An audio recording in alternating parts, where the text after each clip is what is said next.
How do you feel about attending to AAA? Attending to AA is a very honor. I feel like I am the first honor as valedictorian in attending an AA. And it's all the best prestigious award.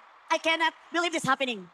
Sian Gaza may banat kay Melay Cantiveros. Anya, ako lang atang hindi natawa kay Melay. Hindi natuwa ang social media personality na si Sian Gaza sa mga paandar ni host comedian Melay Cantiveros sa katatapos na Asian Artist Awards. Sa Facebook inilabas ni Sian ang sentimento niya sa pagpapatawa ni Melay simula nang rumampa ito sa red carpet hanggang manalo ng Best Actor Award.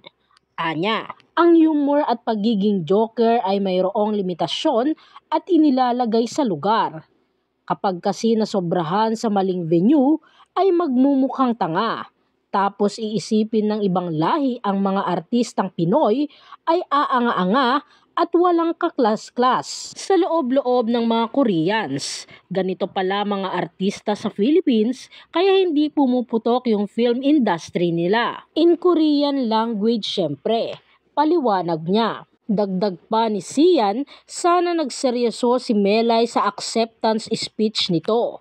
Anya pa, nanalo ka ng award tinitinghala ka nila. Pagkakataon na sana yun para ma-flex sa mga banyaga kung gaano tayo kakengkoy, kalupit. Anya, klinaro naman ni Sian na wala siyang intensyon na ibagsak si Melay Cantiveros. Hindi po ako hater, hindi din po ako basher. Ini-express ko lang po yung alam kong tama para yung mga artistang nakafollow sa akin ay magkaroon ng ideya next time. Wika pa niya. Anya pa sa isang post nito sa Facebook ay tila signs of aging niya na umano ang hindi pagkatuwa kay Melay. Ako lang ata yung hindi natawa kay Melay. Tumatanda na talaga ako. Anya pa sa comment section, parang lahat tuwang-tuwa tapos ako hindi ko magets yung nakakatawa. Sign of aging na ata to.